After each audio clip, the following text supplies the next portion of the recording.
hosted shows before? Yes. Actually, hosting is really one of my more hidden talents when it comes to what people know about me generally. And the reason for that is I started doing drag at UMBC, where I went to school. And, I'm going to sit up so I don't get powder all over the floor. And when I graduated, well, first of all, when I started doing it there, it was completely just for fun. I had no idea what I was doing. I didn't really care. I was just having fun, and the audience loved it. So I was like, sure, whatever. I like making people smile. So the year after I graduated, they asked me if I wanted to host a show. And I said, sure, why not? And it went really, really well. I feel like 8 side conversations just started just now. I don't know what any of them said. But please send me a private message later. Ladies and gentlemen, please welcome to the stage. Oh, this is such an appropriate name. The Stevensons.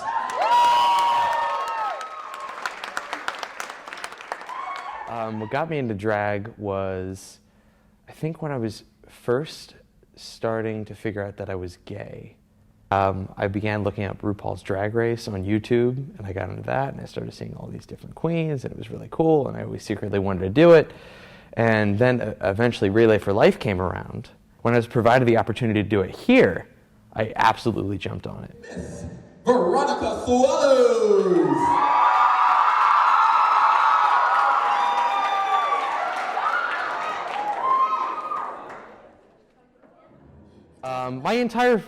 I shouldn't say my entire family, because I have a redneck uncle who we don't speak to, just because he's backwards and very bigoted. But yeah, no, my entire family's been pretty good. My mother especially, but you know, she's still learning. My whole family's still learning the intricacies of the LGBT community. I had friends in the past who were not supportive at all of, I mean, they said they were supportive of me being gay, but they would still continue to use, you know, like the word faggot all the time, which I loathe that word, and I will clap back anytime I hear it. So, you know, I'm no longer with them, but that's why I had to think about it for a second.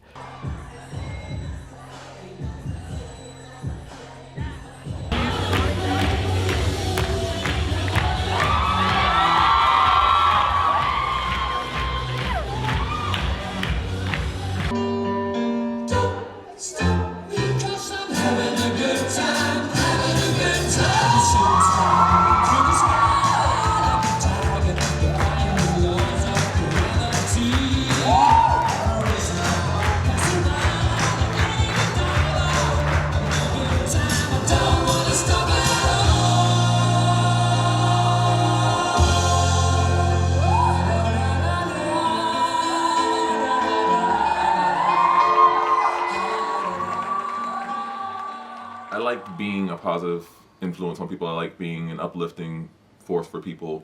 And the drag queens kind of became the therapists of the LGBT community, simply because for us to be able to do what we do, we had to be very strong-minded individuals despite any of our own flaws or insecurities. But we had to present that. So at the same time, as you're presenting that, you become this kind of pillar that people kind of turn to and realize that, oh my gosh, if they can do this, then they can, you know, get through anything. People come to these drag shows and they check their worries at the door. Everybody that was there that night loved it. And whether it was the performance or not, drag is just something that is just fun.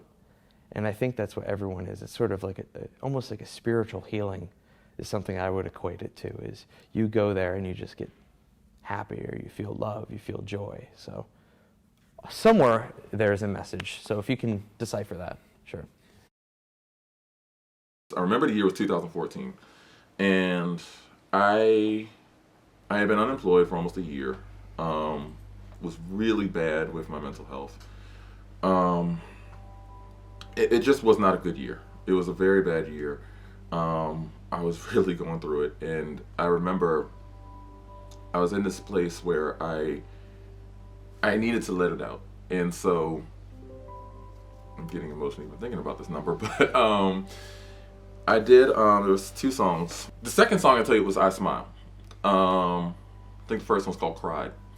Yeah, it was called "Cried." And what I did was, "Cried" was just a very emotional song about holding a lot of pain in, and always trying to keep a smile on your face, but just at the end of the day, you're that one that's always left kind of on your own and crying. And I had these different signs up. One said depression, one said unemployment, one said anxiety. There were 6 different signs that I had up there. And at the end of the song, it just kind of reaches this crescendo. And at that point, you know, the first sign I took down and I just kind of ripped it slow. But as it kind of went up, I took each sign and I just ripped it and threw it and just ripped it and threw it and ripped it and threw it. And at the end of that song, I just collapsed because number 1, it was part of the performance. And number 2, I was,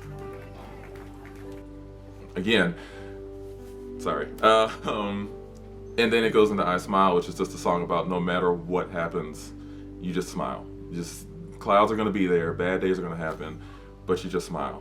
And that number, I feel like I remember each and every single face in that audience after that number. I am so wow. That was probably my favorite performance and the most important performance I ever did, because that I hate watching myself on video.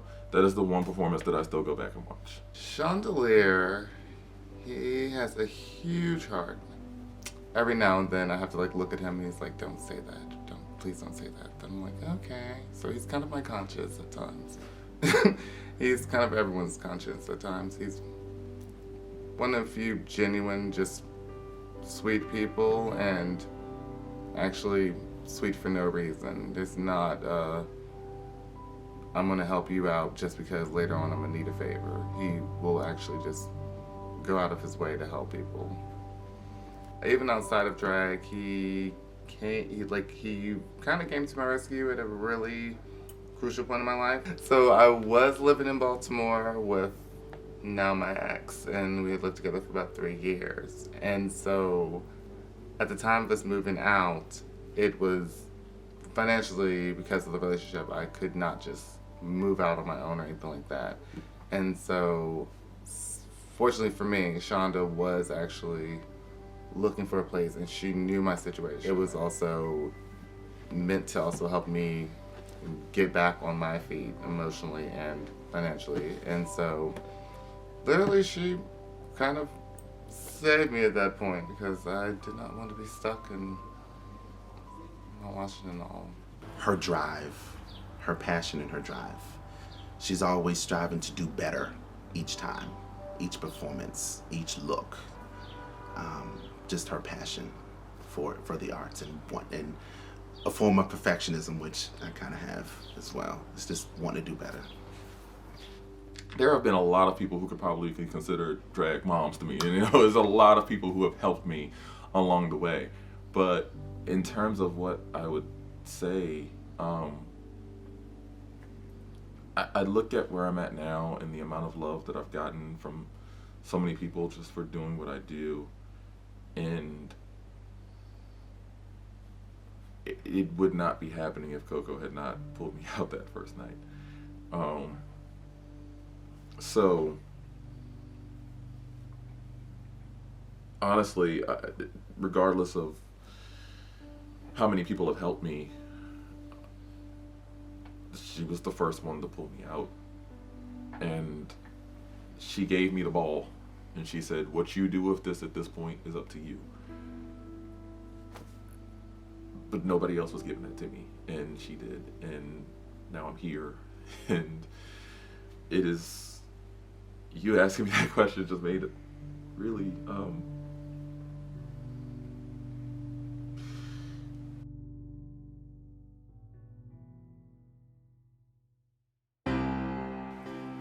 one of my favorite pieces of advice I ever got from another drag queen, God rest her soul, Miss Vicky Vox. She said, you know, I'm gonna go to a show, I'm gonna do my thing. They might like me, they might not like me, but guess what? At the end of the day, I'm going home. It's allowed me to come out of my shell and to really own myself, in the instance of allowed me to really be me. People judge in general, in life as it is. You go and do drag, and everybody's looking at your makeup, looking at your costume, looking at your hair, looking at your feet, looking at your nails. You know, and somebody's always gonna have something to say. You can't sweat it. You really can't. Because if you do, you're not gonna have fun. You're gonna be down on yourself. You're gonna second guess everything that you do. And I just dust it off. Keep it on moving. Ladies and gentlemen, there is absolutely nothing on this world or on this earth or in this universe that should stop you from loving you and appreciating everything that you are. And if I leave you with nothing else, I leave you with that. Stevenson University, I cannot say thank you enough for having me. My name is Shaunda Leer. I have been your hostess this evening. And I thank you from the bottom of my heart.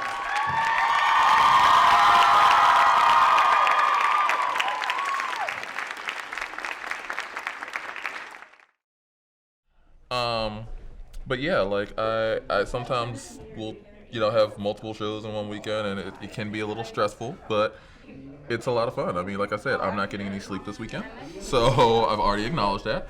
The sooner that I acknowledge it, the better it is, and it's easier for everybody involved once I know that. Everybody knows what they're getting into. It'll be all right. World keep on spinning. I hate mascara.